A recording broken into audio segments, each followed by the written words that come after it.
Et salut tout le monde, bienvenue dans cette nouvelle vidéo. Vidéo unboxing d'un jeu que j'ai reçu tout récemment. Hein. Vous avez vu le Mercato, j'en parle un petit peu dedans. Il s'agit de Hero... Non, il s'agit de Hero... Might and Magic. Non plus. Il s'agit... Ferme ta gueule. Ok, ferme ta gueule. Ça va là maintenant, hein. Bon. Le relou, lui.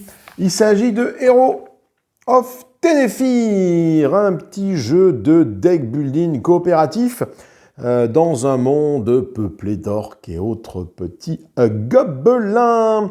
Donc, c'est le jeu de base avec son extension qui est à l'intérieur. Je vais donc vous présenter tout ça en vue plongeante de suite. Allez, c'est parti, on se retrouve. Attendez, je vais quand même faire une transition boîte, parce que j'aime bien faire ça. C'est assez rigolol. Allez, youhou! Allez, Hero of Tenefir. On va voir un peu ce qu'il y a dans cette boîte de jeu. Hero of Tenefir, c'est un jeu qui dure à peu près 1 heure pour 1 à 4 joueurs, 14 ans et plus.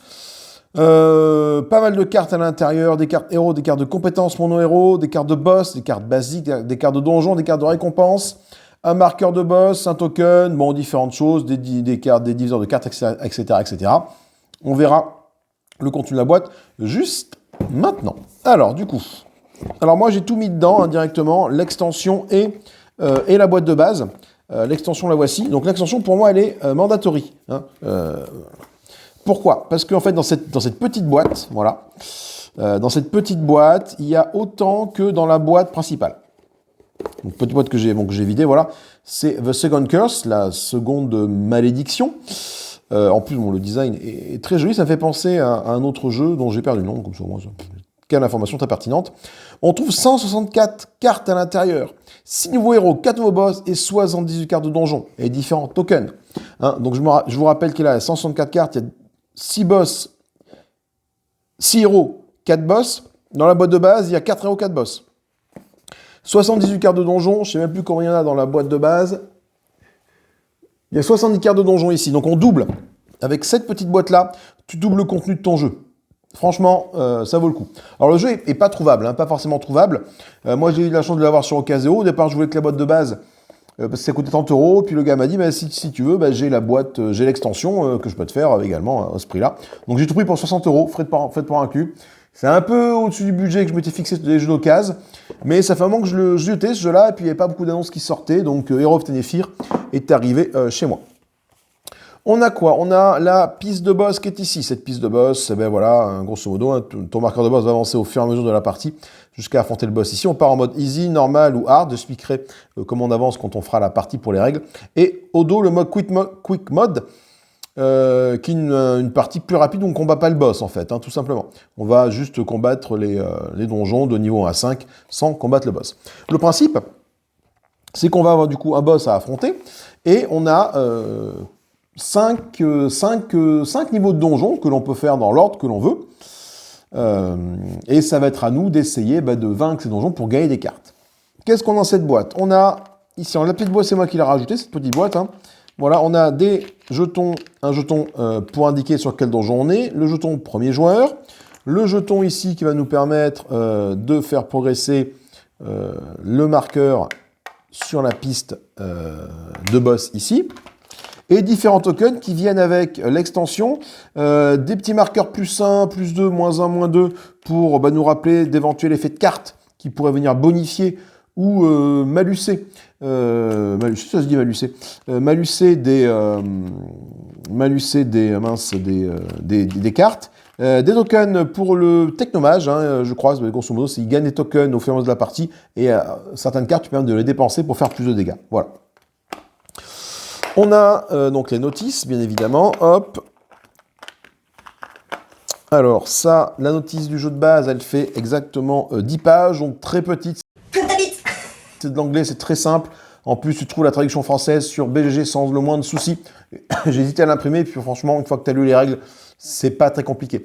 Les règles sont pas compliquées, le jeu est dur. Un peu comme ma vie. Ah, vous êtes lourds, les mecs. Mais les règles sont pas compliquées à assimiler. On a une feuille d'achievement, voilà, si jamais tu as réussi à gagner le niveau avec avec, avec différents éléments de jeu, bah, tu coches le truc, hein, et puis bah, voilà, à la fin, tu as rempli ta coche et t'en parles plus. Et arrive la même chose avec l'extension, hein, donc un achievement recto verso, voilà, et une règle concernant l'extension, bien évidemment. Règle qui fait, elle, 7 pages. Qu'est-ce qu'elle nous rajoute? Ça nous décrit un peu les composants qu'il y a à l'intérieur, et ça nous explique le setup, comment il change par rapport à la boîte de base, parce que du coup, ce setup-là prend le pas sur la boîte de base, et les différents personnages, le technomage, le ranger, l'enchanteur, le grave master, une sorte de nécromancien, le tacticien. Et dans la boîte de base, nous avons 4 personnages qui sont, je ne sais pas si on en parle à la notice, je ne suis pas sûr qu'on en parle, mais nous avons le barbare, le barbare, le clerc, le barde et le voleur. Voilà. Et dans l'extension, donc nous avons le technomage, le ranger qui apparaît, nous avons l'enchanteur, le grave master, le tacticien, ça fait 5, et le 6e c'est le paladin qui arrive, voilà. Et étant regardé un petit peu ce que nous avons, c'est un jeu de deck building, donc forcément nous avons des cartes. Nous avons des cartes avec différents séparateurs pour séparer tout ça, bien évidemment. Alors nous avons les cartes de base, hein, des cartes de base qui sont soit de type 0, type 1. Donc les 4, ça c'est des cartes de base, ça correspond à un échec, hein, quand tu vas taper, quand tu vas jouer cette carte-là, malheureusement, tu vas rater ton coup, hein, donc elle va faire 0 de dégâts. Contrairement ici à une carte de base qui va faire 1 de dégâts. Voilà, donc les cartes de base, on en a plein. Elles font 1 de dégâts. Et après, nous avons des cartes de donjon. Dans les cartes donjon, nous avons 5 niveaux de donjon. Niveau 1, niveau 2, niveau 3, niveau 4, niveau 5. Je vais juste présenter une carte, enfin le donjon niveau 1. Les autres cartes, c'est le même principe.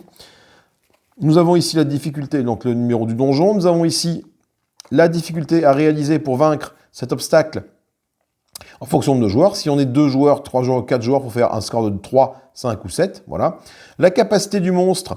Donc ils ont tous plus ou moins certaines capacités. Il y en a qui n'en ont pas. Par exemple, le gobelin n'a pas de capacité. Mais le Craig Face Tug a une capacité qui me dit qu'au début du combat, le premier joueur cherche dans son deck une carte basique 1 et la met dans sa défausse. Donc les cartes basiques 1, c'est les cartes que je vous ai présentées juste avant. Voilà. Une fois qu'on a réussi à vaincre, a priori, la bestiole, et bien cette carte-là, on la met avec nous, et du coup, on la retourne. Donc, ça fait un peu penser à Goblivion, avec les cartes que tu affrontes et que tu retournes pour alimenter ton deck. Du coup, cette carte, elle a 1 de puissance d'attaque, et c'est une carte qui est spécifique pour le barde, pour le clerc et pour le paladin. Voilà. Et avec, quand tu la joues, donc tu gagnes 1 de puissance, et tu fais également cette action-là. Voilà. Ah, c'est vrai que c'est un unboxing, en même temps j'explique un peu les règles, mais les règles j'y reviendrai lorsqu'on fera vraiment la partie. Là c'est vraiment pour vous présenter ce qu'il y a. Donc des cartes de niveau 1 de donjon 1, t'en as une tétrachier, les designs sont vraiment sympas. Le druide gobelin, nous avons le rat géant, le trickster kobold, hein, le kobold farceur, la gargouille, voilà, enfin différents monstres, hein, le serpent des cavernes. Différents monstres de niveau 1, nous avons plein de monstres de niveau 2 également, plein de cartes donjons, les champignons qui chantent, les esprits balancing, ouais, je sais pas trop, la dualité, j'ai envie de dire, voilà, il est à la fois gentil et méchant, j'ai l'impression, henchman, enfin voilà, donc c'est en anglais, bien évidemment, hein, l'esprit troublé encore, bon, ils sont peut-être parfois en double, hein, des growling, un scout gobelin, voilà, nous avons différentes cartes de différents niveaux. Hop, on passe rapidement sur les différents niveaux, c'est pas très intéressant. Ce qui va commencer à nous intéresser, c'est les boss. Voilà, les boss, la boîte de base, 4 boss, et 6 boss en plus, 4 boss en plus, pardon, dans l'extension. C'est ça. Ce qui fait que on arrive avec des boss. Chaque boss est représenté par 4 cartes, il faudra vaincre les unes après les autres. Donc elles sont représentées par les têtes de mort ici. Et nous avons différentes difficultés de boss. Le dragon du chaos, nous avons le Dark Lord, nous avons la reine araignée qui est ici. Nous avons le titan de pierre qui est là, voilà, donc différents boss avec différentes étapes en fait à passer. Les anciens of the Woods, une espèce d'homme arbre, Dante, voilà. Nous avons Thousand of Goblins, donc plus une particularité, il n'a pas 4 cartes, il en a 8. 1, 2, 3, 4, 5, 6, 7, 8. Il a 8 cartes à passer, mais vous voyez que chaque carte est moins puissante qu'une carte, par exemple, du Chaos Dragon, il faut faire 11 quand tu joues à 2. Et ben, par exemple, les Thousand of Goblins, donc la Thousand, c'est les milliers de gobelins, il faut faire 5 pour la passer à 2 joueurs, 4, voilà. Donc c'est moins puissant, ça demande moins d'efforts à la passer la carte, mais il y en a beaucoup plus à passer. Nous avons la sorcière qui, elle, va nous venir pourrir notre deck a priori. Bon, je n'ai pas encore combattu contre elle. Hein. J'ai fait très peu de parties. Ça arrive avec la sorcière. Et nous avons Face in the Mist, hein, des visages dans la brume. C'est, ma foi, très sympathique tout ça. Après les boss, qu'est-ce qu'on va voir? On va voir peut-être les différents personnages, enfin quelques personnages, hein, parce que je pense que les personnages, on les verra au fur et à mesure qu'on fera les parties. Prenons le barbare, par exemple, enfin la barbare, par exemple, qui vient de la boîte de base. Voici sa feuille de personnage, donc ça n'a pas d'incidence sur le jeu. Par contre, ça c'est intéressant, c'est une carte que l'on va mettre dans notre deck. Hein, et ça nous dit que si on joue si on est le barbare, on peut piocher jusqu'à 3 cartes. Non, on peut piocher 3 cartes. Alors, c'est pas jusqu'à, c'est 3 cartes. Alors, c'est très important dans ce jeu, c'est qu'il faut bien lire les trucs. Tu es obligé de le faire quand c'est une phrase, tu es obligé de la faire. Donc là, c'est you may, donc vous pouvez, donc tu n'es pas obligé de le faire, mais tu peux piocher 3 cartes. Attention, c'est pas une, c'est pas deux, c'est 3. Hein, donc, c'est très important parce que ton deck correspond également à ton autre point de vie. Hein, quand ton deck est vide, ton personnage est épuisé. Donc, bah, si tu as amené à plus 3 cartes et que tu n'as pas fini ton donjon, bah, tu vas finir le donjon à poil et bah, ça va être, bah, tu risques de perdre, quoi. Nous avons le barde qui est ici. Le barde, très coloré comme personnage, très joli. Le clerc, bon, bah, on n'échappe pas à l'archétype, hein, le clerc nain avec sa masse d'armes, hein, bien évidemment. Le voleur humain qui est ici, qui lui, ouais, c'est lui, c'est une fille ou c'est un gars? Je pense que c'est une fille. Enfin, en tout cas, ce personnage a une particularité très intéressante, c'est de pouvoir aller piocher dans la boîte des cartes quand elle utilise ses capacités spéciales. Sa capacité spéciale, c'est d'aller récupérer. Donc, je peux défausser cette carte-là si je suis le voleur. Et je peux du coup aller récupérer une carte au hasard du donjon dans lequel je suis ici. Donc ça c'est plutôt intéressant, ça permet de gagner des cartes. Le voleur devient plus puissant vers la fin de la partie parce qu'il va gagner des cartes au fur et à mesure. Nous avons le nécromant qui est ici, le Grave Master qui est là, ou la nécromant, pardon, excusez-moi, voilà, qui elle va pouvoir aller rechercher des cartes dans la défausse, hein, donc refaire revenir à la vie des cartes. Nous avons la tacticienne qui est ici. Tacticienne qui va nous permettre également d'aller chercher des cartes dans le deck et de remanger cette carte dans le deck et de permettre à un allié de récupérer une carte dans son deck et le mettre au sommet de son deck. Hein. Enfin, je dis beaucoup de fois deck, mais bon. Le technomage qui est ici, donc on a vu les petits tokens ici qui vont nous permettre de gagner en puissance. Regardez, on peut gagner des tokens ou on peut dépenser jusqu'à 7 tokens et on gagne plus 1 pour chaque token dépensé. Donc cette carte-là va nous permettre d'alimenter notre gantelet magique ici. Et si on retire la carte et qu'on a 7, on va pouvoir faire une attaque à 7, ce qui est quand même très badass, très puissant. Le paladin, une espèce de centaure paladin qui est ici. Voilà, qui va nous permettre d'aller récupérer des cartes et de piocher. Enfin bref, différents éléments. Le ranger qui est ici, qui lui, un ranger, je ne connais pas encore, qui joue avec, c'est un ranger fée, qui joue avec un pack de loups. Voilà, il a des loups qui sont avec lui. Donc, à voir comment ça joue. Je ne sais pas du tout comment se joue cette classe. Pour l'instant, j'ai fait une partie avec le barbare. Enfin, voilà, les trucs de base. Nous avons l'enchanteur qui est ici, qui lui arrive avec un paquet de cartes enchantement. Voilà, qu'on va pouvoir rajouter, attacher ça à des donjons. Voilà, des donjons vont être enchantés grâce à l'enchanteur. Et donc, l'enchanteur va nous permettre d'avoir des petits bonus quand on va vouloir parcourir le donjon. Voilà pour les cartes de base, les personnages de base. Nous avons des cartes maudites qui sont ici. Ces cartes maudites sont utilisées lorsqu'on joue en mode légendaire. Voilà. C'est un mode de jeu alternatif. On a du coup des cartes maudites qui apparaissent pour venir nous rajouter des bâtons dans les roues. Et enfin, nous avons les cartes de reward qui sont ici. Ces cartes de reward sont des récompenses. Quand on va donc réussir à vider complètement un donjon, on va pouvoir choisir par rapport aux récompenses qui sera affectées à ce donjon-là, une ou plusieurs possibilités parmi les textes qui sont ici. Généralement, c'est on va remove des cartes de notre deck, donc on va dégager des cartes de notre deck pour l'épurer. On va pouvoir passer des cartes d'un personnage à l'autre, etc., etc. Si on a envie de le faire, s'échanger des cartes, ça peut être très intéressant parce que tu peux arriver à certaines situations de jeu où tu as une carte, mais qui est spécifique à une autre classe que tu ne joues pas. Donc cette carte-là, il faut arriver à la donner à ton copain pour qu'elle soit un effet maximal. Pour qu'elle ait un effet maximal, pardon. Mais du coup, ça se fait uniquement lorsque l'on peut s'échanger une carte.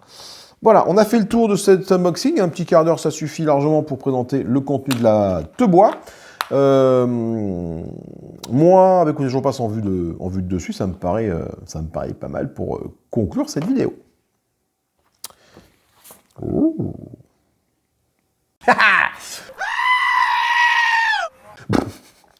Donc, Hero of Ténéphir, bon petit jeu de deck building coopératif.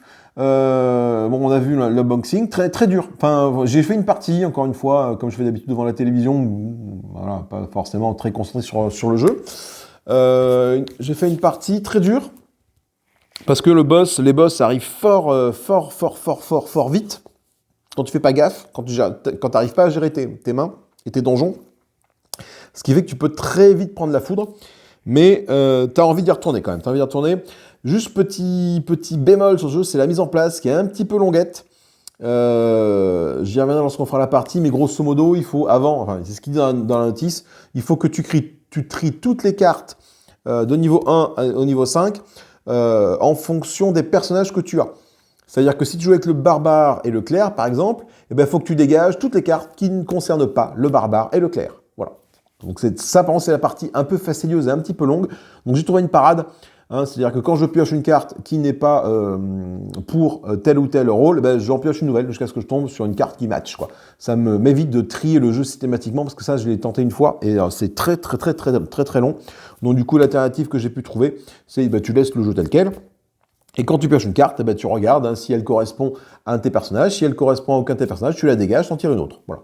C'est beaucoup plus rapide de faire comme ça que de te faire chier à chaque fois à trier les cartes en fonction de tes personnages. Bon. On a fait le tour. Moi, je vous fais des gros poutous. Voilà, c'était une vidéo rapide d'unboxing. J'espère que ça vous a donné l'envie d'aller voir la partie qui va arriver d'ici quelques jours. Sur ces bonnes paroles, amusez-vous bien. Salut, et à plus tard. Bisous.